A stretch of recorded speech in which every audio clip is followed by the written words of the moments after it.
What's up, everybody? Welcome to IGN Game Scoop. I'm your host, Damon Hatfield. I'm joined today by Marty Sleva, Jose Otero, and Colin Moriarty, three gentlemen that were recently in Japan for the Tokyo Game Show. And I'm interested in hearing about your impressions of the Japanese gaming industry, the state of Japanese games, gamers, consoles. Because when I was there a year ago for TGS, there were a lot of games at the show, very few console games. Yeah. As compared to like a show of ours like E3. Sure. Sure. It just seemed like they weren't that interested in console gaming anymore. But now we're on the eve of the launch of PlayStation 4. Wii U is out there now. I don't know. I want to hear what you guys thought. Yeah, we actually we were just at lunch with Mitch Dyer, and he made the point. He said Japan is a mobile country now. So not necessarily iOS or Android, but Japan moves. Yeah, the country moves around. Oh yeah, it's like the island of Lost. It just disappears every once in a while. Or Colombia. Yeah, but it's it's very much they play on their phones. They play on their 3DSs. Do they play on their Vitas? Playing their Vitas. They still play on their PSPs. Some people play on their Vitas, yeah. And so I think gaming is as prevalent as ever, but it's just a different kind of sort of type of gaming. It was record attendance this year, wasn't it? Yeah. I think something like 200,000, something crazy like that. So still a lot of excitement about games. Yeah. Sure. Yeah, and Japan's transition to playing mostly mobile or handheld games, that's been like a thing for about 5 years. Like it's predominantly where a lot of the cool experiments end up, I feel. Like you'll see them more on 3DS, or you'll see them more on DS, or you'll see them on PSP, which had a very long life in Japan versus the life that it had outside of Japan. Yeah, and I think, the biggest thing we saw at any of the stores in the streets was Monster Hunter. Monster Hunter 4 was released while we were there, or the week before we were there. The week before on Friday, and that thing was insane. Like, I have legit, it was like, as, how America's kind of been invaded by GTA, it was the exact same thing, but with Monster Hunter. Yeah, and they had record sales, like 2 million in 4 days? Like that. It was along those lines, not exact. Did they do $1 billion in a week? Billion yen. $1 billion yen. I don't know how much that is. But they didn't spend $1 billion in a week, or in whatever that was, too, right? The total budget for the project. Yeah, there's like weird. I noticed a weird confluence of like different kinds of data, right? Like that we were seeing, like things we were, anecdotal evidence and just numbers from, the sales charts and stuff. We talk about Monster Hunter, right? Monster Hunter sold like 2 million copies, or a little more than that probably, in a week. In its first week on Media Create sales. Now, that's a country with 1/3 the population of the United States. And that is a country that only has about 12 to 15% of the gaming demographic for the world, right? They don't sell many games there. In equivalent numbers in the United States, Monster Hunter sold like 8-9 million copies over there. So that's a significant game for that population of people. And these games don't happen very often, but if you look especially at Nintendo 3DS sales, not only hardware, but games, when they come out, even a game that has soft sales, like that new Mario and Luigi game, right, that came out, had soft sales in Japan. For 3DS? Yeah, it sold like 300,000 copies. That's 1 million copies in the United States. So, and that hardware continually pushes and sells. Even Vita, that struggles mightily there by selling 6,000-7,000 units a week, is selling more there in a week per person that is in the country playing a game than it does in a month in the United States. So gaming's actually strong there, but like we were saying, it's strong in terms of mobile. And I don't mean necessarily only phones, but also like 3DS and Vita. Because if you look at it in the other perspective, PS3 has sold 75 million copies around the world, but only 9 million of them have been sold in Japan. So the numbers are softer for a console sale. So it depends on like what you're looking at. Plus, I think the biggest booth at TGS this year was Grease. Yeah, absolutely. Yeah. Really, it wasn't Sony. Sony had a crazy. Sony did have a big booth. It was a lot of empty space though when you look at it. A big PS Vita TV place and stuff like that. Xbox also had a pretty substantial booth, but that's right. It's just a little bit different over there. I don't think that I don't think that you got to kind of compartmentalize it in a way and figure out like what you're looking at. You're looking at handhelds. You're looking at mobile.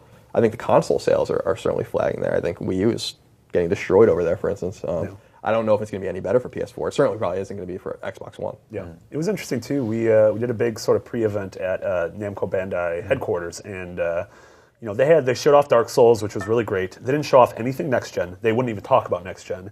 And then it seems like a bulk of their franchises have become these sort of free-to-play experiences. So we went in, and the new Soul Calibur they showed is free-to-play. The new Tekken is free-to-play. The new Ace Combat is free-to-play. So these sort of franchises that were pillars of console generations suddenly are being displayed in a very different and strange way. So I don't know if maybe we've seen the last of the $60 retail Soul Calibur or Tekken or Ridge Racer. I don't know. It certainly seemed that way from what Namco had to show. Did you sense any excitement over next-gen consoles? Not really. Honestly. The word is like I spent a little bit of time at the Xbox booth specifically so I can play the Castlevania games, and the word is that Titanfall was really popular there. Yeah.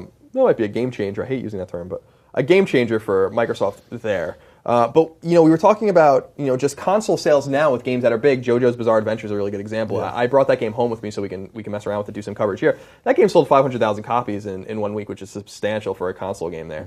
Mm-hmm. But even a game like that with such a Japanese pedigree with 30-year-old roots in the manga community there and stuff like that didn't push huge numbers. Yeah. Even when you compare their relative population size. So.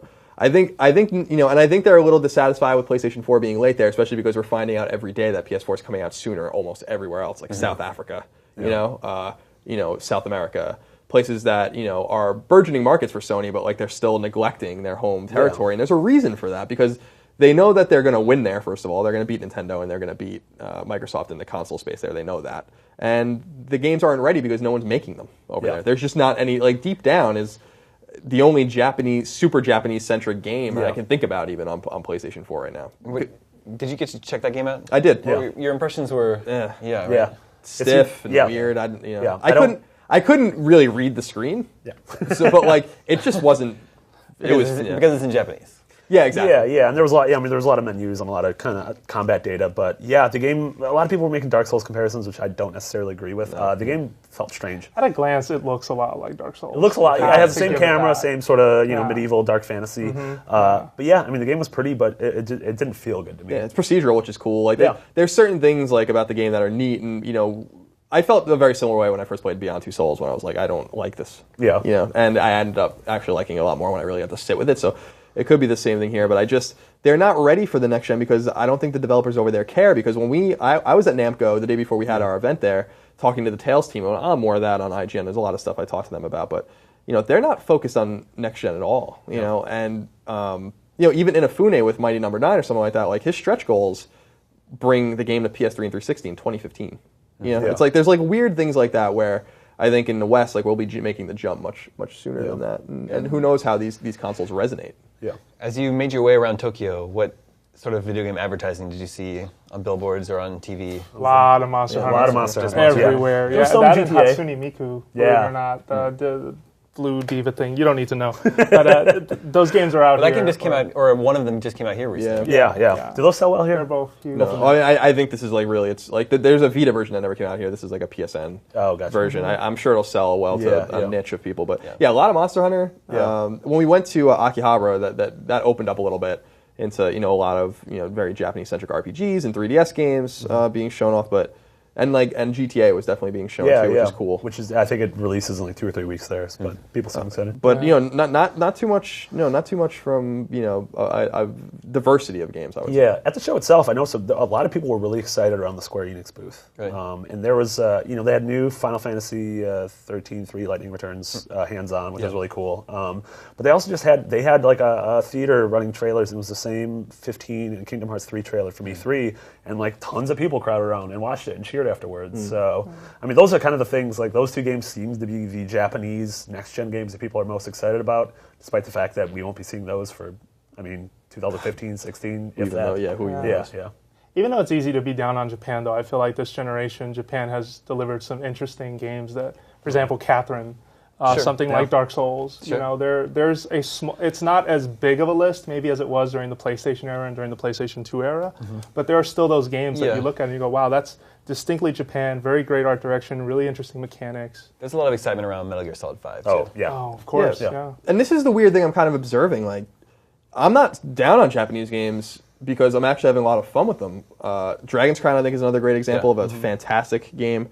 Tales of Exilia was a really good game, and that game, we're seeing this weird data where a game like Tales of Exilia sells 100,000 copies in the United States. That's the second highest selling Tales game in the history of the series in the United States. Only Symphonia on GameCube sold better, faster. And so there's a weird turnaround going on as we kind of look at Japan and their domestic games as being a little backwards or kind of last gen. The games that are coming over here some of them are selling really well. Dragon's Crown actually sold extraordinarily well on both Vita and PS3 there and here. Do you have any numbers? I don't have the American numbers on the record, but I know that it sold hundreds of thousands of copies in Japan and was all over the charts. Even on Vita, it sold a lot of hardware too. So like there's these big games from Square that are coming out in Konami, but like there's Platinum's putting out games, and although they're not selling well, they're putting them out and they're supposed to be good. Metal Gear probably sold well, but yeah, this last Wonderful 101, yeah, it's kind of struggling. And of course, like Pokemon is about to come out. It's gonna be big. And like October 12th. Like that's gonna be that's a Japanese game, and that's going to be absurdly popular. So it's we can look with like kind of a wary eye at Japan. I think that there's reason for that. Nintendo is a good example of a company that is way behind in HD development, has no idea what they're doing over there with HD development right now. Like they're a generation behind on that. And that's because I think they're ignoring a lot of these companies ignore the progress going on in the West. I think there's like a competitive nature and also a traditional nature over there in game development. That's very Nintendo. But I think that there's a lot of promising. I'm super excited about Tales of Exilia too. I'm super excited about Metal Gear. Super excited about even Japanese IP that are being developed outside of Japan, like Lords of Shadow 2, or and I agree, Catherine is like one of the most revolutionary games we've played this generation, and that's a Japanese game. So. There's also, I think next year at TGS, or just looking at Japan next year, will be very interesting because you'll see the impact of, a guy like Keiji Inafune, big, renowned, known creator, went to Kickstarter to start a project. How many other Japanese developers are looking at that and going, there's something I want to make that it's performing well too, right? Like, my God. 3 million. They crossed 3 million. Yeah, and take into account too, you have conferences like Bit Summit, which started last year, which is a collection of independent Japanese developers and trying to get them talking and being more aware of different ways that they can get their games made, either be it Steam Greenlight, be it Kickstarter as well. Yeah. I mean, it'll be really interesting to see if this sea change is actually happening. And I think next year, hopefully, we'll see the fruits of that. Last Guardian will be cool too.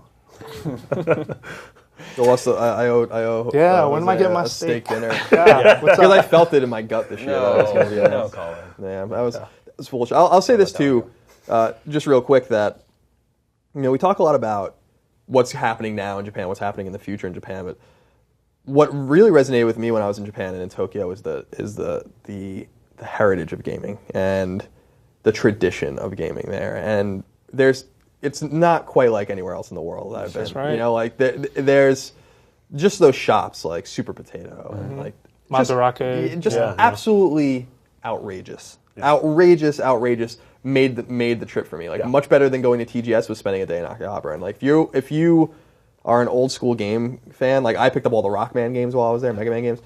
You can buy anything you want there, and it's just remarkable. And especially because the yen is like in the shitter right now, like you get a pretty good deal, a pretty good bang for your buck. So so that was actually the most remarkable part. Is like no matter what, Japan can disappear forever from the gaming scene, right? Like don't say that. But like, I'm just saying, but they'll always have that history. These are the games that like we grew up with. I understand that like 15-year-old kids today can't relate to the way we grew up with games, but everything we played was Japanese, and we were playing games like Sonic 2 or something like that were American. We didn't even really know that those games were actually developed in the States. Like because they still had that Japanese heritage, that Japanese oversight.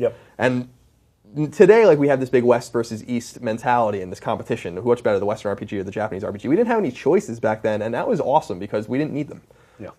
And so that's what resonated with me the most. Sure. Gentlemen, thank you for sharing your insights in your recent trip to Japan.